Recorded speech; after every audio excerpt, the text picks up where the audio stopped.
ونعوذ بالله من شرور أنفسنا ومن سيئات أعمالنا من يهده الله فلا مضل له ومن يضلل فلا هادي له ونشهد أن لا إله إلا الله وحده ونشهد أن سيدنا ومولانا محمدا عبده ورسوله صلى الله عليه وسلم. أما بعد فإن خير الحديث كتاب الله وخير الهدي هدي محمد صلى الله عليه وسلم وشر الأمور محدثاتها وكل محدثة بدعة وكل بدعة ضلالة وكل ضلالة في النار. اللهم صل على محمد وعلى آل محمد كما صليت على إبراهيم وعلى آل إبراهيم إنك حميد مجيد. اللهم بارك على محمد وعلى آل محمد كما باركت على إبراهيم وعلى آل إبراهيم إنك حميد مجيد.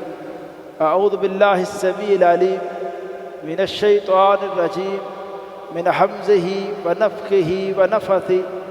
بسم الله الرحمن الرحيم. لن ينال الله لحومها ولا دماؤها ولكن يناله التقوى منكم.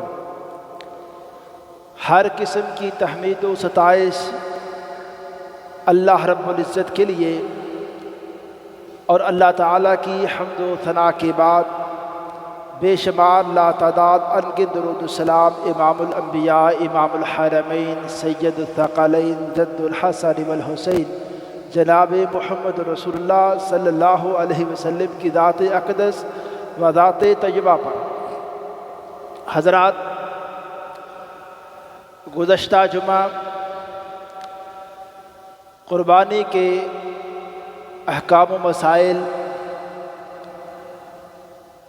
اور اس سے متعلقہ چند گزارشات میں نے آپ کے سامنے پیش کی تھی.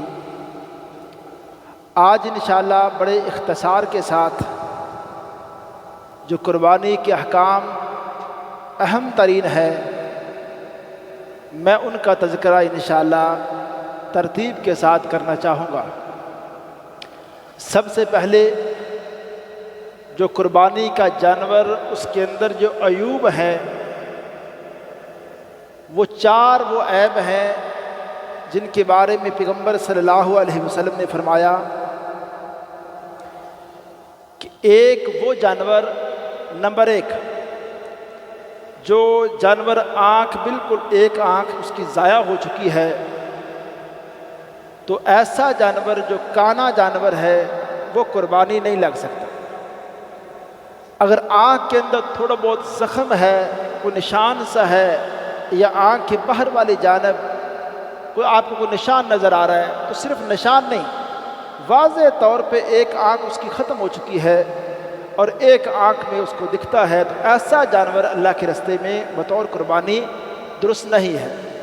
نمبر دو، واضح طور پر بیمار جانور جس کی بیماری واضح ہے، تو ایسا بیماری واضح والا جانور وہ بھی قابل قبول نہیں ہے. نمبر تین، ایسا جانور جو ایک ٹانگ اس کی ختم ہو چکی ہے، لنگڑا جانور جسے کہتے ہیں، وہ لنگڑا پن اس کا بالکل واضح ہو، کیونکہ حدیث میں لفظ آتا ہے وَالْأَرْجَى بَيِّنٌ أَرْجُهَا، کہ لنگڑا جانور اور اس کا وہ لنگڑا پن بالکل واضح ہو. ٹانگ کے اوپر تھوڑا بہت زخم آپ کو دکھائی دے رہا ہے، کہیں کٹ لگا ہوا ہے، وہ مسئلہ نہیں ہے. بالکل وہ جس کا لنگڑا پن جو ہے اس کا جب واضح ہے. تیسرا یہ بڑا عیب ہے کہ اگر یہ عیب ہوا قربانی کے لیے وہ جانور درست نہیں ہے. نمبر چار، ایسا بوڑھا جانور جس کی ہڈیاں بالکل واضح ہیں، تو اس قدر بوڑھا جانور یہ چار یہ عیب ہیں. نمبر ایک، واضح طور پہ کانا جانور، واضح طور پہ بیمار، اور واضح طور پہ لنگڑا جو جانور ہے، اور نمبر چار واضح طور پہ بوڑھا جانور. ان میں یہ چار وہ عیوب ہیں کہ اگر ان میں سے کوئی بھی عیب ہوا وہ جانور قربانی کے لیے درست نہیں ہے. اب دو عیب، وہ ایک اور حدیث میں بیان کیے گئے ہیں کہ سیدنا علی رضی اللہ تعالیٰ عنہ بیان کرتے ہیں کہ ہم لوگ جو سینگ کا ٹوٹے ہونے والا جانور ہے اور اسی طرح کان، بالکل آپ میری طرف دیکھیں، اگر کان بالکل اس طرح کٹ جائے کہ مکمل کان اس طرح کٹ چکا ہے، اگر کان کے اوپر تھوڑا سا یہاں کٹ لگا ہوا ہے، تھوڑا بہت کٹ، وہ عیب نہیں ہے، اس قدر کٹے کہ وہ بالکل کینچی کی طرح ایک سائڈ ادھر جا رہی ہے دوسری ادھر جا رہی ہے۔ اب یہ جو عیب ہے نا، اب یہ جو 4 عیب جو جن کے بارے میں پیغمبر صلی اللہ علیہ وسلم نے فرمایا کہ ان عیوب والا جانور قربانی نہیں ہوتا، یہ عیب ان میں شامل نہیں ہے۔ کان کا کٹا ہونا اور سینگ کا ٹوٹا ہونا، یہ عیب وہ ہیں کہ جن سے بچنا بہتر ہے، لیکن اگر کوئی بندہ ان عیوب میں سے کسی عیب والا جانور قربانی کر دے گا، اسے قربانی ہو جائے گی، لیکن ایسے جانوروں سے، ایسے عیوب والے جانوروں سے بچنا چاہیے۔ اس میں نمبر 3 مسئلہ عرض کرتا ہوں کہ بعض لوگ جانور لے لیتے ہیں، جانور لینے کے بعد ٹھیک صحیح سالم انہوں نے جانور لیا، لیکن گھر میں اس سے چوٹ لگ گئی، تو اب کوئی چوٹ سے لگ گئی ہے تو ابھی انشاءاللہ صحابہ اکرام کے اس بارے میں واضح طور پہ رائے موجود ہے صحابہ اکرام سے کہ ایسا جانور صحابہ اکرام کے دور میں اسے قربانی پر ذبح کر دیتے تھے جس کی ٹانگ ٹوٹ چکی ہے لیکن صحیح سالم لیا تھا، اب اس کا علاج کروا لیا گیا ہے، اگرچہ اس کی وہ ٹانگ اس کی ابھی تک زخمی ہے، لیکن اسے آپ ذبح کر دیں گے وہ جانور ٹھیک ہے۔ لیکن یہاں ایک وضاحت کرنا چاہوں گا، اگر ایک جانور بیمار ہو چکا ہے اور بیمار جانور کے حوالے سے لازمی آپ تحقیق کریں، میڈیکلی حوالے سے اگر یہ بات واضح ہو جائے کہ یہ جانور اگر ذبح کیا جائے گا اور اس کا گوشت مضر ہو سکتا ہے تو پھر اس جانور کو آپ ذبح نہ کریں، آپ کی قربانی ہے، وہ قربانی قبول ہو چکی ہے، تو وہ جانور جب ٹھیک ہو جائے عید کے بعد اسے آپ ذبح کر دیں اور بطور صدقے کی نیت سے آپ اس میں گوشت خود رکھنا چاہیں، لوگوں کو تقسیم کرنا چاہیں، یہ آپ کی مرضی، لیکن واضح طور پر بیمار جانور عید والے دن آپ ذبح نہ کریں، اگرچہ آپ نے صحیح سالم جانور لیا تھا۔ ہاں یہ ہو سکتا ہے اگر اللہ نے آپ کو استطاعت دی ہے، آپ کہتے ہیں اس جانور کا میں علاج کرواتا ہوں، اس سے میں بعد میں بیچ دوں گا اور اپنے اوپر اس کو خرچ کر لوں گا، لیکن اس کی جگہ میں یہاں ایمرجنسی ایک جانور خریدنے کی استطاعت رکھتا ہوں، وہ جانور میں ابھی ذبح کر دیتا ہوں، یا مجھے حصہ ڈالنے کی ابھی استطاعت ہے، مجھے ایک آپشن مل رہا ہے، میں حصہ ڈال دیتا ہوں، اس جانور کو میں ذبح نہیں کرتا ہوں، اس کو میں کہیں بعد میں بیچ دوں گا، اگر تو بعد میں بیچ کر بھی، یا اگر اس کو آپ صدقہ کرنا چاہیں کر دیں، لیکن بعد میں اگر بیچ لیں اس کی متبادل صحیح جانور آپ ذبح کر لیں تو انشاءاللہ یہ عمل آپ کا درست ہے۔ یہاں ایک بات مزید بھی میں عرض کرنا چاہوں گا کہ جہاں جانور کے عیوب پر بڑی بات ہوتی ہے کہ جانور اس کے اندر یہ عیب نہیں ہونا چاہیے، اس کے اندر یہ عیب نہیں ہونا چاہیے، تو قربانی کرنے والے کے اندر بھی عیب نہیں ہونا چاہیے۔ ہاں جی، جانور کی تو بات ہے کہ جانور کے اندر یہ، اگر قربانی کرنے والا شخص حرام کی کمائی سے قربانی کر رہا ہے، ہاں جی، وہ اونٹ ہی صحیح سالم خوبصورت اونٹ ذبح کر رہا ہے، وہ جانور وہ قربانی قبول ہے نہیں۔ اگر وہ قربانی کے ساتھ دلوں کے اندر اسی طرح حسد، بغض، نفاق، لوگوں کے حوالے سے یعنی حسد و کینے والی اس کی جو طبیعت ہے، پیغمبر صلی اللہ علیہ وسلم بلکہ قرآن پاک کے اندر آتا ہے، 2 بھائیوں نے، حضرت آدم کے 2 بیٹوں نے قربانی کی، ایک کی قربانی قبول ہوئی، دوسری قربانی قبول نہیں ہوئی۔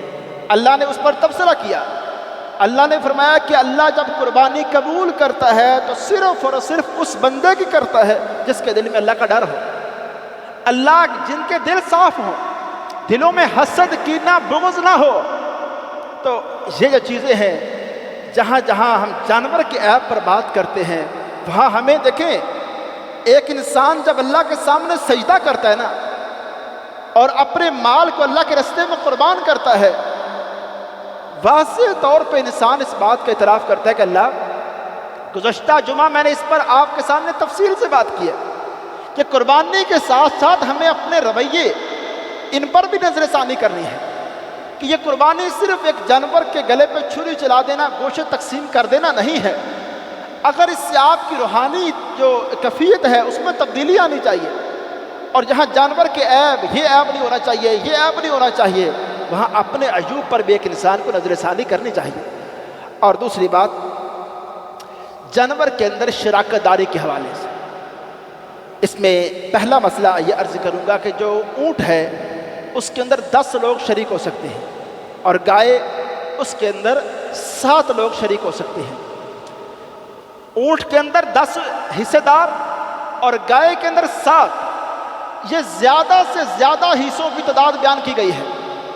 کم سے کم حصہ ایک بھی ہو سکتا ہے، کوئی بندہ ایک بندے اونٹ ذبح کرتا ہے، گائے ذبح کرتا ہے، یہ 2 بندے مل کر، ایک گائے ان کو مل رہی ہے، بیل مل رہا ہے، 2 بھائی مل کر وہ کہتے ہیں یہ ہمیں 3 لاکھ کا مل رہا ہے، 1.5 لاکھ آپ ڈالیں، 1.5 میں ڈالتا ہوں، ہم دونوں مل کے کر لیتے ہیں، اس کے 2 حصے بنا لیتے ہیں۔ 7 حصے کرنا ضروری نہیں ہے، یہ 7 حصے زیادہ سے زیادہ ہیں کہ اس میں آپ 7 حصے دار شریک کر سکتے ہیں۔ کم سے کم ایک بھی ہو سکتا ہے، کم سے کم 2 بھی ہو سکتے ہیں، 3 4 جتنے مرضی، اس سے کم جتنے مرضی کر لیں، لیکن 7 سے زیادہ نہیں کر سکتے۔ اسی طرح اونٹ ہے، اس کے اندر 2 حصے دار بھی ہو سکتے ہیں، 3 بھی ہو سکتے ہیں۔ جب 3 ہوں گے تو اونٹ جتنے کا لیا گیا ہے وہ قیمت ان سب میں ڈیوائیڈ ہو جائے گی کہ وہ سارے لوگ اس مل کے اس قیمت کو ادا کر دیں گے۔ اسی طرح میت کے حوالے سے قربانی، اس مسئلے کو بھی میرے احباب، آپ احباب بھی، میری مائیں بہنیں بھی اس مسئلے کو اچھی طرح سمجھ لیں۔ میت کی طرف سے قربانی پیغمبر صلی اللہ علیہ وسلم نے کبھی نہیں کی۔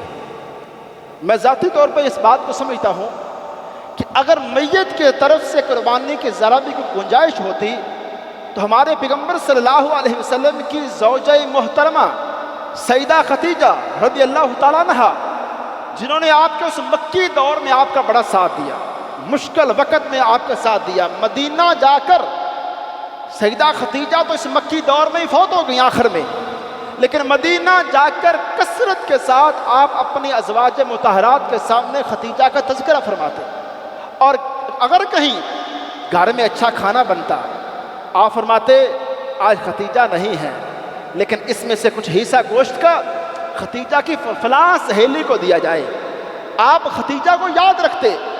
تو میں کہتا ہوں کہ اگر یہاں تھوڑی سی بھی گنجائش ہوتی میت کی طرف سے قربانی کی تو پیغمبر صلی اللہ علیہ وسلم میت کی طرف سے قربانی جو حضرت خدیجہ کی طرف سے کرتے۔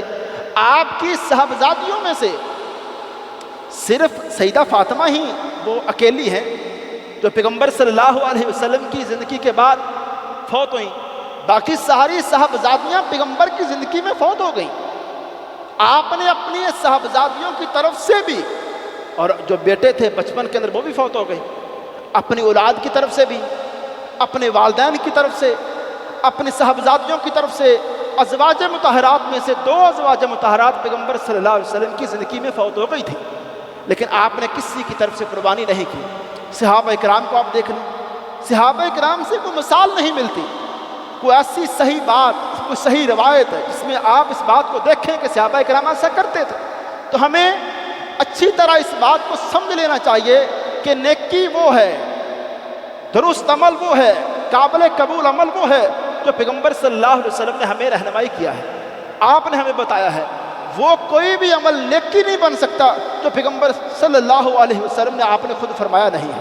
اس لیے ہمیں خود سے یہ باتیں نہیں دیکھنی کہ ہم باقی صدقات و خیرات بھی تو میت کی طرف سے کرتے ہیں اور قربانی کیوں نہیں کر سکتے۔ صدقات و خیرات جہاں پیغمبر صلی اللہ علیہ وسلم نے اس کی اجازت دی ہے ہم کریں، لیکن قربانی اگر نہیں کی تو ہم نہیں کریں گے، سمپل سی بات ہے۔